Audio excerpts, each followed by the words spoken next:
मैं इसीलिए जीता क्योंकि मुझे कमज़ोरी की डोर की महक आ गई थी। किसी के साथ लड़ते हुए मुझे स्मेल आती है और एक डोर नज़र आती है। उसकी कमज़ोरी और मेरी तलवार एक डोर से जुड़ जाती है और फिर सब साफ दिखने लगता है। मेरी तलवार उजाला करती है और कमज़ोरी पे हमला करके काट देती है। तंजीरो हैरान होकर पत्थर के पास खड़ा है। उसी टाइम वहाँ साकोंजी आ जाते हैं और आके तंजीरो को कहते हैं कि मेरा तुम्हें फ़ाइनल सिलेक्शन में भेजने का इरादा नहीं था, क्योंकि मैं अब और बच्चों को मरते हुए नहीं देखना चाहता।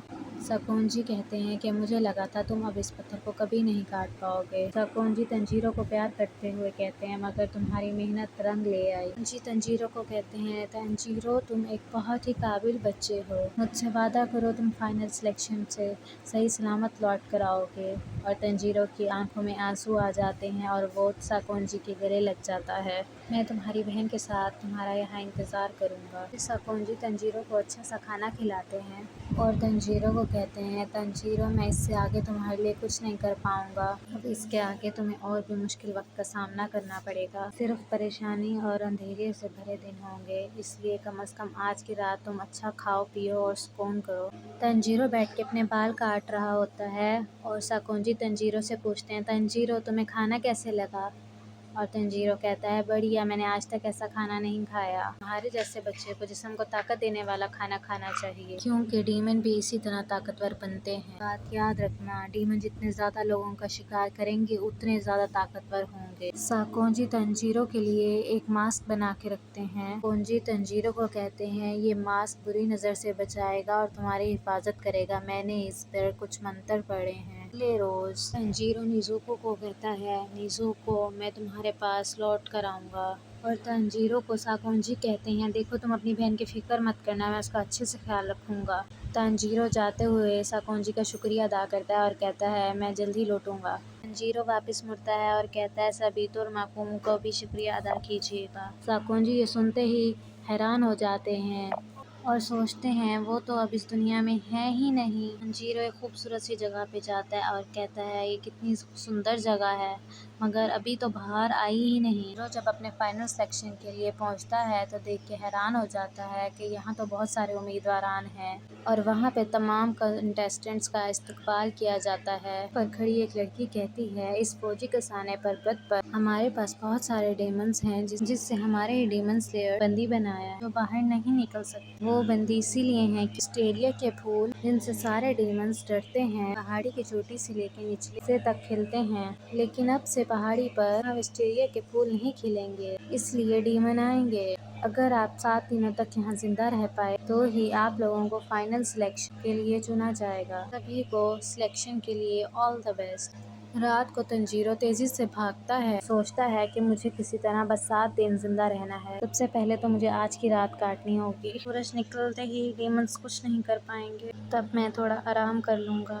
इसके लिए मुझे उस डायरेक्शन में जाना होगा जहाँ से सूरज निकलता है। तंजीरो को स्मेल आती है कि डीमन कहीं आसपास ही। तंजीरो वहीं रुक जाता है और अपने इर्द गिर्द देखना शुरू कर देता है। अचानक ही डीमन ने ऊपर से तंजीरो पर हमला कर दिया, लेकिन तंजीरो बच गया और तंजीरो पर पीछे से एक और डीमन ने हमला कर दिया। 2 डीमन आपस में लड़ने लगे कि ये मेरा शिकार है और ये मेरा शिकार है। तंजीरो सोच लेता है कि मैं खामोशी से इनकी चाल को समझूंगा और जो टेक्निक्स मैंने सीखी हैं उनको याद करूंगा। तंजीरो वाटर ब्रीथिंग कंसंट्रेशन की एक्टिविटीज़ को याद करता है और वही अपने ऊपर इम्प्लीमेंट करता है और उसके बाद दोनों डीमंस से लड़ता है। तंजीरो दोनों डीमंस को मार देता है और फिर खुद की तारीफ करता है कि मैं जीत गया और मैं ताकतवर बन गया। तंजीरो बहुत खुश होता है कि मैंने सब सीख लिया।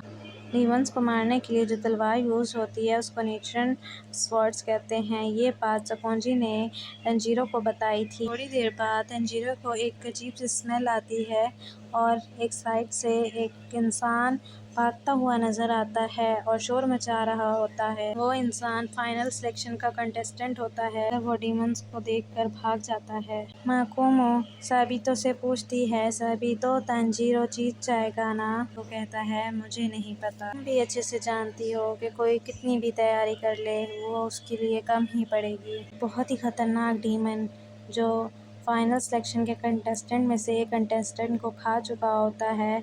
तभी तंजीरो देखकर परेशान होता है कि ये उस कंटेस्टेंट को निकल गया। वो डीमन उस कंटेस्टेंट को निकलते ही और ज़्यादा ताकतवर हो गया। फिर वो दूसरे कंटेस्टेंट की तरफ बढ़ रहा था और दूसरा कंटेस्टेंट शोर मचा रहा था और भाग रहा था। वो दूसरे कंटेस्टेंट को खाने लगता है तो तंजीरो अपनी स्वर्ड निकाल लेता है कि तंजीरो तुम्हें उसकी मदद करनी ही होगी। तंजीरो आगे बढ़ता है और अपनी वाटर ब्रीथिंग कंसंट्रेशन की टिप्स को यूज़ करता है। डेमन पर हमला करके दूसरे कंटेस्टेंट को बचा लेता है। डेमन तंजीरो को देख के कहता है, अरे वाह मेरी प्यारी लोमड़ी फिर आ गई। तंजीरो हैरान होके कहता है, फिर आ गई। डेमन चीखने चिल्लाने लगता है और कहता है कि मैं साकोंजी की वजह से ही यहाँ कैद हूँ। दूसरा कंटेस्टेंट कहता है, ये झूठ है, यहाँ इतने लंबे ज़माने तक डीमन जिंदा नहीं रह सकते। यहाँ वो डीमन जिंदा रह सकता है जिसने 2 से 3 लोगों को खाया। इस सेक्शन में मारे जाने के डर से ये डीमन एक दूसरे को खा रहे हैं। डीमन कहता है, पर मैं तो अभी भी जिंदा हूँ, तुम्हारे जैसे 50 बच्चे खाए हैं। डीमन अपने खाए हुए बच्चे गिनता है और साथ में तंजीरो और दूसरे कंटेस्टेंट को भी गिनकर हंसता है। कहता है, मैंने साकोंजी के बहुत चेहलों को निकल लिया है। डीमन माकुमो और सबीतो के बारे में बताता है, दोनों बच्चों को भी खा चुका हूँ। तंजीरो सोचता है कि इन दोनों को उसने मारा था। डीमन बताता है कि साकोंजी जो मास्क बनाता है मैं उसे अच्छे से पहचान लेता हूँ। डीमन बताता है, इस मास्क की वजह से ही सब एक एक करके मारे गए जो अब मेरे पेट में। डीमन कहता है कि एक तरह से साकोंजी ने खुद उनकी जान ली है और हंसता है। मैंने ये बात माकुमो को बोली तो वो रो कर गुस्सा करने लगी। बाद मैंने उस लड़की को खा लिया। ये कहते ही तंजीरो को डीमन पे गुस्सा आ जाता है और वो डीमन पे हमला कर देता है। अगर वो डीमन बहुत ताकतवर होता है वो तंजीरो पे हमला करता है और तंजीरो को एक दरख्त पे मार देता है।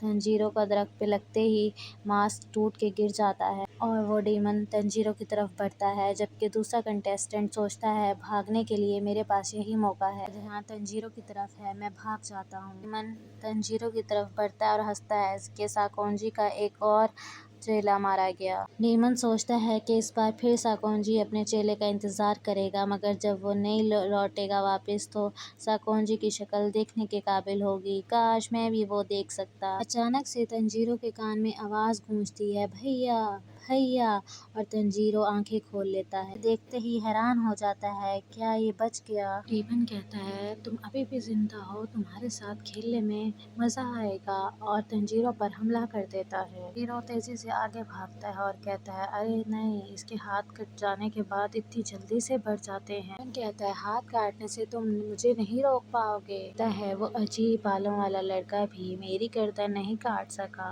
तंजीरो रुक जाता है और सोच लेता है कि मैं इसको ऐसे नहीं जाने दूंगा, इससे पहले ये किसी और की जान ले ले मैं इसको मार दूंगा। और तंजीरो ये सोचते ही डीमन पर हमला कर देता है। माकुमो सबीतो से पूछती है, क्या तुम्हें भी यही लगता है कि तंजीरो भी हार जाएगा, गर्दन है ही इतनी मजबूत। सबीतो कहता है कि वो हार भी सकता है और जीत भी सकता है, कि एक काम है जो सिर्फ तंजीरो ने ही किया है। तंजीरो ने सबसे बड़े और सबसे मजबूत पत्थर को बीच से काटा है। तंजीरो और डीमन एक दूसरे पर मुसलसल हमला कर रहे होते हैं और तंजीरो बार बार अपने उन टिप्स को याद कर रहा होता है जो साकोंजी ने उसको बताए थे। डीमन सोचता है कि तंजीरो मेरे बहुत करीब आ रहा है, पर कोई बात नहीं, मेरी गर्दन बहुत मजबूत है, वो इसे नहीं काट पाएगा। ज़दा